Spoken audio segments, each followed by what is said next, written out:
Okay, so a lot of people may need a sense of relief or happiness nowadays, right? Due to spending more time at home, fighting for human rights.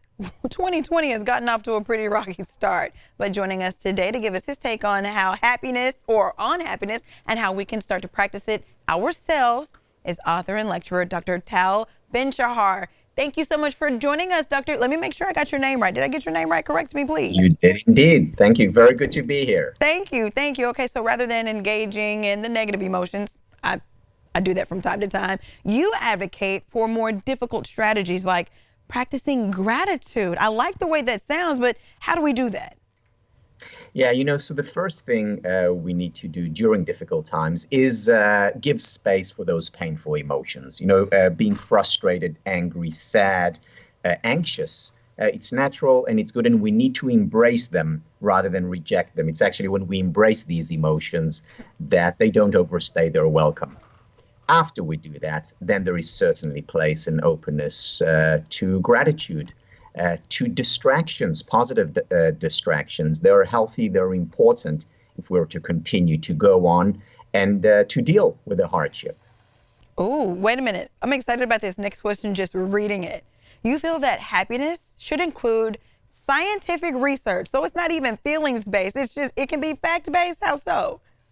Well, feelings can be studied scientifically. Today, we have the tools to do that. Our brains can be studied. And what the research shows is that increasing positive emotions doesn't just help us in good times. It also helps us navigate and get through difficult times. In other words, it makes us more resilient. And today, resilience matters a lot. You got that right. Okay, so how do you view happiness? I think when we look at it on the spectrum, a lot of people may have a different point of view on it. What's your perspective? Yeah, so just a few days ago, we were having dinner and we were quarantined as a family. We were having dinner and we were going to watch a movie after. And I just told my kids, my wife, I said, look, I need some time off. I just need to be by myself. And I went to my room, shed a tear, wrote in my journal, read a bit, and went to bed early. So the first thing is to acknowledge and to give ourselves the permission to be human. Second, writing about it, talking about it, rather than it being all in our head is so important. And while we don't have the same kind of relationships that we had not so long ago, we can still have deep conversations and intimate discussions online or through the phone, and we need those. And one more thing, exercise. Even if we're at home, we need to move. Physical exercise is one of our most powerful psychiatric medications. We need to take that. As much as I eat, I probably do need to continue to exercise and just keep the balance of the weight there. Absolutely. Be happy, keep eating, and run a lot. That's been how I got through COVID-19 and 2020. All right. So does obtaining happiness require hard work? Is it hard to stay happy? It's hard work, and yet it can be fun work.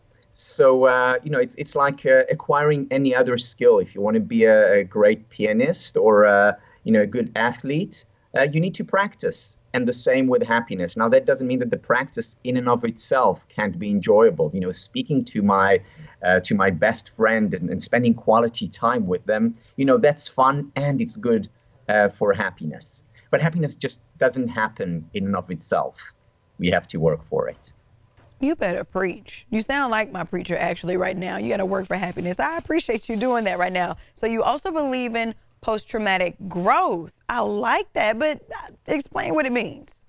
Yeah, I ask my psychology students, how many of you have heard of PTSD, post-traumatic stress disorder? Everyone has. I ask them, have you heard of PTG, post-traumatic growth?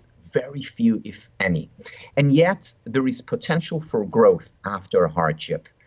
The thing, though, is, first of all, we need to understand that it's possible. And second, we need to create the conditions that will bring about post-traumatic growth. Conditions such as close supportive relationships, conditions such as finding meaning in what we do. And the most important condition, hope. The difference between sadness and depression is that depression is sadness without hope. And this is what we need more than anything else right now in our country, in the world. Hope. Can I tweet that? Depression is sadness without hope. I like that. Like, I'm gonna put that on a t-shirt or something. Thank you so much, Dr. Tal, for explaining all of that to us. Don't y'all feel better now? I just feel so lifted. Thank you for that. You have a good day.